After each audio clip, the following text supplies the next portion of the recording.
ਅਸੀਂ ਦੁੱਖਾਂ ਤਕਲੀਫਾਂ ਕੋਲੋਂ ਹਰੇ ਨਾ ਤੇ ਕੰਡਿਆਂ ਦੇ ਰਸਤੇ ਤੋਂ ਡਰੇ ਨਾ। ਕੱਲੇ ਖੂਨ ਚੋਂ ਦਲੇਰੀਆਂ ਨਹੀਂ ਕੀਤੀਆਂ,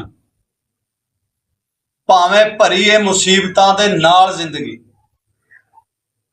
ਹੱਥ ਖੜਾ ਕਰਕੇ ਜਵਾਬ ਦਿੰਦੇ ਆ ਜਿਹੜੇ ਜਿਹੜੇ ਪਾਉਂਦੀ ਇਹ ਸਵਾਲ ਜ਼ਿੰਦਗੀ। ਜਦੋਂ ਜਿੱਤਦੇ ਆ ਜਸ਼ਨ ਮਨਾਉਂਦੇ ਨਾ, ਜਦੋਂ ਹਾਰਦੇ ਆ ਅਥਰੂ ਨਹੀਂ ਕੇਰਦੇ।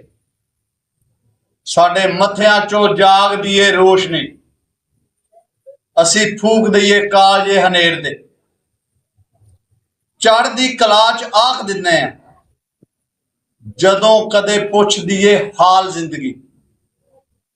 ਹੱਥ ਖੜਾ ਕਰਕੇ ਜਵਾਬ ਦਿੰਦੇ ਆ ਜਿਹੜੇ ਜਿਹੜੇ ਪਾਉਂਦੀ ਏ ਸਵਾਲ ਜ਼ਿੰਦਗੀ। ਮਰਦ ਬੰਦਿਆਂ ਦਾ ਕੰਮ ਹੁੰਦਾ ਹਾਲਾਤ ਤੋਂ ਕਦੇ ਵੀ ਕਾਬੀ ਦਾ ਨਹੀਂ ਹੁੰਦਾ।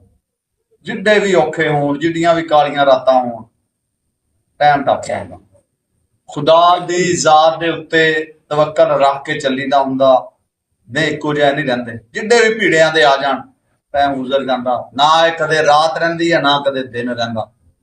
ਵਕਤ ਗੁਜ਼ਰ ਜਾਂਦਾ, ਲੇਕਿਨ ਹੌਸਲੇ ਨਾਲ ਤੇ ਸਬਰ ਨਾਲ ਗੁਜ਼ਾਰੀਦਾ ਹੁੰਦਾ। ਰੋ ਪਿੱਟ ਕੇ ਟਾਈਮ ਨਹੀਂ ਗੁਜ਼ਰਦਾ। ਇਹ ਚਿੱਤੂ ਬੰਦਿਆਂ ਦਾ ਕੰਮ ਹੁੰਦਾ। ਕੋਈ ਮਾਮਲਾ ਬਣ ਗਿਆ, ਕੋਈ ਭੀੜਾ ਬਣ ਗਿਆ, ਲਾਲਾ ਲਾਲਾ ਕਰਨ ਨਹੀਂ।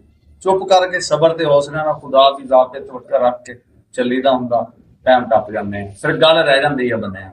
ਜੇ ਬੰਦਾ ਗੰਦੀ ਭੋਗੇ ਤਾਂ ਫਿਰ ਬੰਦੇ ਜਲਦੀ ਕਰਦੇ, ਚੰਗੀ ਭੋਗਣੀ ਚਾਹੀਦੀ।